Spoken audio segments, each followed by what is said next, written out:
Okay, so I'm going to try and get through this as quickly as I can. It's kind of one of those things that it's easy to get bogged down in, but we will do our best. So we are talking today about the events leading up to World War II.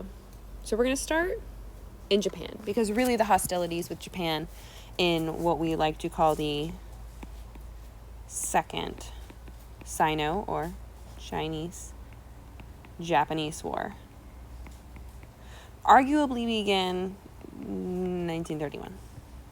All right. So, in 1931, well, yes, in 1931, this is Japan. This is what Japan, over here with Korea, was what Japan received from the Treaty of Versailles. And then, in 1931, we talked about how Manchuria and the Manchurian Incident, right, 1931, the Manchurian Incident leads to Japan claiming this part of Manchuria. And it's really this big test for the brand new League of Nations, right? So they use this kind of trumped up railroad attack to blame the Manchurians and the Chinese and take Manchuria. The League of Nations is like, no, you can't do that. And Japan goes, oh, okay, cool, well, we're out then. So they withdraw from the League of Nations. And it's this big test, right? So 1931, big test. Hitler's definitely going to take note of this. And what we see, right, is this aggressive expansion. Because for real, in 1937 is when the Second Sino-Japanese War is going to start. Japan is going to invade China. So it doesn't take them very long, right? So if we go back, if they invade in 1937, by 1938, they have all of this added, right? That includes Beijing and Shanghai. So two major cities, right? And what we see here, these are Japanese troops. And they are walking through Beijing. And they're not far from the Forbidden City. So these are Japanese troops. They have claimed the capital city of China, and they are marching through the streets. So that's how serious this Sino-Japanese War is. It gets more serious a little bit later in 1937 as the Japanese approach the city of Nanjing or Nanking.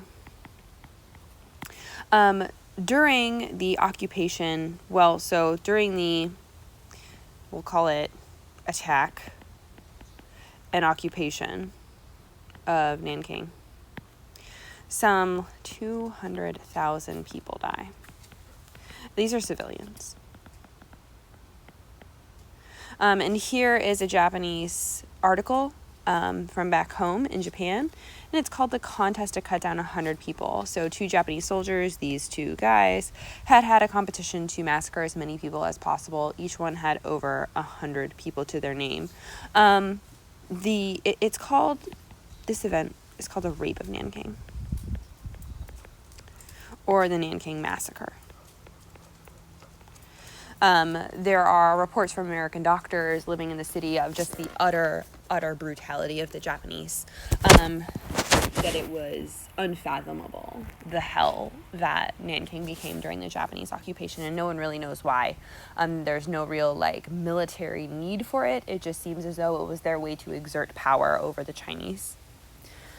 So that's what's going on up until 1937, 1938 in Japan. We see Japan kind of get bogged down in China for a while, but that's kind of what's going on. So we'll pause there at 1938 and then move to Italy. So here in the middle, this is Mussolini himself. We talked a little bit about Mussolini and the growth of fascism, right? So Mussolini becomes dictator of Italy in 1922. So this is him after his march on Rome. And you can see his black shirts, right? They're all wearing black shirts. Here they are, right, disenfranchised veterans. They are people who feel that they've been mistreated by the Italian government. And after the March on Rome, that's when King Victor Emmanuel III, when he is like, hey, Mussolini, you should make a government. And he basically becomes a dictator. This is 1935. 1935, Italy, led by Mussolini. It has remilitarized. It has become super fascist, and they have invaded Ethiopia. And this is them. They are raising the Italian flag over the Ethiopian capital. It was a brutal war. Many more Ethiopians died than Italians. The Ethiopian emperor, Haile Selassie, let me spell that for you.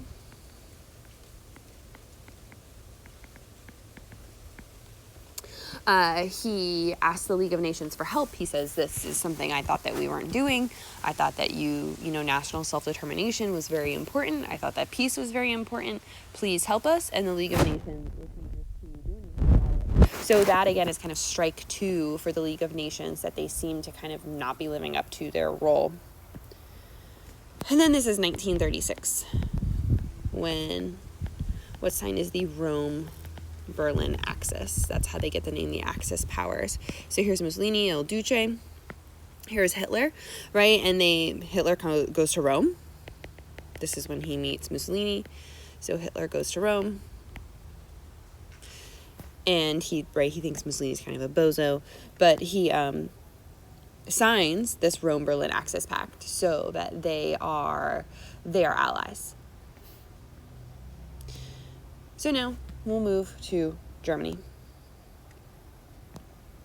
So before we get to this image, and this is 1933, I want to back up to 1923. In 1923, Hitler is elected.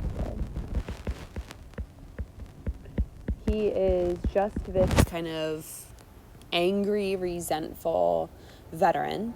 And he has found this expression in this political party, right? The Nazi Party, which is actually the National Socialist German Workers' Party. And then it's like the NDSAP kind of a thing. And so when they said that, the acronym, it sounded like Nazi, so that's how it got the name Nazi. And also this like socialist thing, this is not real, right? This is like the North Korean government calling themselves the People's Democratic Republic of North Korea. It is not for the people, and it is not democratic, nor is it a republic, right? This is the way that they're saying that they're socialists, right? They hate socialists. Nazis hate socialists. They hate communists. They send them to concentration camps. They send them to jails where they never come out. They shoot them in the woods. Like, they are not socialists. So in 1923, Hitler is arrested. He's arrested because he and his Nazi party buddies, they have tried to overthrow the German government. They've tried to overthrow the Weimar Republic. But it's like a horrible failure. It's what's called the Beer Hall Putsch. There's Hall in there. So he's arrested. He doesn't serve very long in jail, and in 1924 he comes out and he has published Mein Kampf, which, right, means my struggle. It basically lays out his theoretical belief for what the Nazi Party should be and do. So he soon, over the decade, essentially from 1924 to 1932, we'll call it, he becomes the leader of this political party, right? This political group. And they have, booths, they have party headquarters, they stage demonstrations. Here they are, right? This is Hitler. He's on his way to a Nazi party rally. This is in 1933, after he has become Chancellor of Germany. And just look at one, here's a Nazi flag in the back. But right, this kind of devotion to this political party is pretty intense when you see people who are lining the streets here ready to greet him, and he is rolling through the streets on a car like he's a triumphant Roman emperor, right? The imagery here is definitely striking. So shortly after Hitler, right, 1933, the Nazi Party becomes the dominant party in the German parliament, which is housed in a building called the Reichstag. Reichstag. And soon after that, a few things start happening. So one, he starts to remilitarize Germany. So this goes against the Treaty of Versailles. In fact, he will very soon seize an area called the Rhineland, which was supposed to be a demilitarized zone. He also does this thing called the Night of the Long Knives, in which he has his Nazi Party cronies basically sweep through Germany, and they get rid of any form of opposition to Hitler at all. Personal opposition and other political parties. It essentially leads to Germany being a one-party state. The Reichstag also will mysteriously, quote-unquote, burn down, which will enable him to force some emergency measures through Parliament to get him basically executive dictatorial powers. So Germany has a president at this time. He's an old World War I general. His name is Paul von Hindenburg. He's like this old grandfatherly person that everyone loves, and Hitler just wrecks him. Hitler outmaneuvers him. Hitler uses the burning of the Reichstag to take all of the presidential power, so there's like no check on the prime minister or chancellor's power, and he basically like does away with the presidency to leave himself as the only executive power, and then he goes kind of steps further and starts dismantling the power of the Reichstag after that. So in the red is Germany because of the Treaty of Versailles. This purple over here, this is that demilitarized zone of the Rhineland that he starts to remilitarize right by 1936. He has remilitarized it and occupied it. Then the next thing that he's going to do is in 1938, he is going to annex Austria. So this is called the Anschluss, which means union. Right, so what he's preaching here is kind of the unity of German people. He believes that Germany has been split up, it has been abused, and that Germans are everywhere. Germans are everywhere alone without kind of their father, right? So that's why it kind of takes on this idea of the fatherland.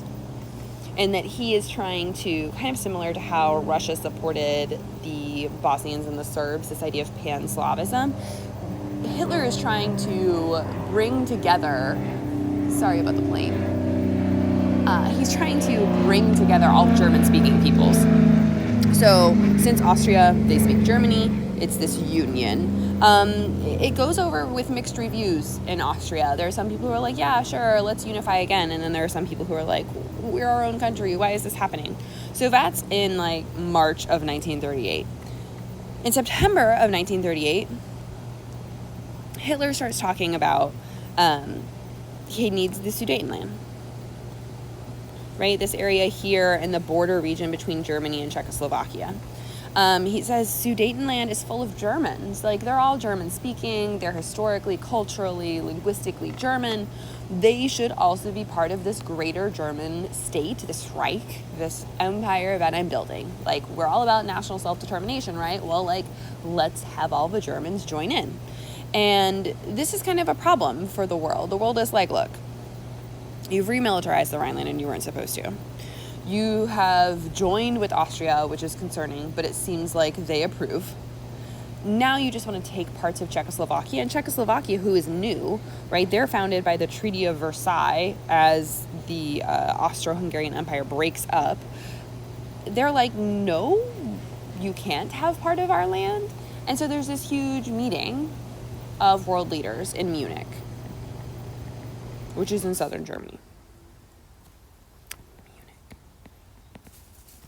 And, you know, the British Prime Minister is there. His name is Neville Chamberlain. The French president is there. His name is Edouard Daladier. And they start negotiating with Hitler. It's very, very clear that they do not want a war, right? Not only is the First World War like fresh in their minds, but neither the French nor the British have managed to rebuild their like economies or their militaries in a way that they could actively oppose him. So they really don't have any other choice but to convince the Czechoslovakians that they should allow the Sudetenland to go to Germany in order to avoid a war. So here he is. This is Neville Chamberlain. He has just gotten off the plane. He'd actually never been on a plane before in his life. He's just gotten off the plane. He's returned to London after meeting in Munich in September, the end of September, like September 30th of 1938. And the paper, it's called the Munich Pact. And he's waving it saying, we have peace in our time, right? That he has successfully avoided a war, which he has, right? For the time being, he has successfully avoided a war. We now see this, like, you know, with hindsight, right? Hindsight is 2020. We look back at this and we say, oh my gosh, what an idiot. Like, what a dodo. That he really thought that this would stop Hitler. Well, like, we know what was coming next. He doesn't know what's coming next. So we have to kind of give him that. We also have to give him the fact that the British Army, the British military, was in no way, shape, or form ready to fight Germany. They were not. The people were not. The army was not. The British generals were telling him, look, we cannot do this. So he really saw that he had no choice, right? But now we see what he does, which is called a policy of appeasement. It's seen as like this ultimate cowardice, right? That like you give in to a bully.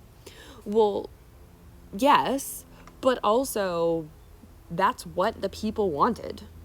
So we have to kind of give him that. Everyone except for Winston Churchill, right? Who will take Neville Chamberlain's job for him once the war starts, because the Munich Pact does not work, right? In September on October 1st, 1938, the Sudetenland becomes part of Germany. On March 1939, Hitler sends his tanks into Czechoslovakia. And he seizes it and annexes it. And then 6 months after that, on September 1st, 1939, he will invade Poland. Right, which, because he's already created what we'll give it its real name, that's not how you spell it, the Molotov-Ribbentrop Pact, which is the Nazi-Soviet non-aggression pact, right? This is the only way that Hitler feels comfortable doing what he's doing, is that he already has this secret pact with the Soviets that they will not attack each other, and in fact they will split Poland. It is very interesting that Poland is the cutoff, right? Like, not Czechoslovakia. We kind of care. We're a little upset that he invaded Czechoslovakia, but like, he can't have Poland, right? Poland's existence as a state is guaranteed by the Treaty of Versailles. So that's why it is the cutoff and not Czechoslovakia. But going back to this, right, Winston Churchill steals Neville Chamberlain's job from him. He becomes prime minister for the war. And he's definitely a war hawk. He's a guy who, was the ultimate kind of British military fanboy. So he was not a good general or soldier, but he's like the ultimate military fanboy. So this is what he says when Neville Chamberlain comes back. He says, "It is a total defeat. Czechoslovakia will be swallowed up by the Nazis, and do not suppose that this is the end. This is only the beginning." He is gunning for Chamberlain's job here. Then Chamberlain, right, a jubilant crowd, right, the people were so excited. He says, "For the second time ever history, the British Prime Minister has returned from Germany bringing peace with honor," right? And this has kind of made the laughing stock with our hindsight, right? Because it was neither of those things, right? That it wasn't with honor, it was with cowardice, and then it wasn't peace. So he kind of gets a bad rap, right? I believe it is peace for our time. Go home and get a nice quiet sleep, right? Because people were terrified. And then, right, this is the start of World War II. So none of those things transpire. So I doubt it was as quick as I thought it would be, but there you go. That's how World War II starts.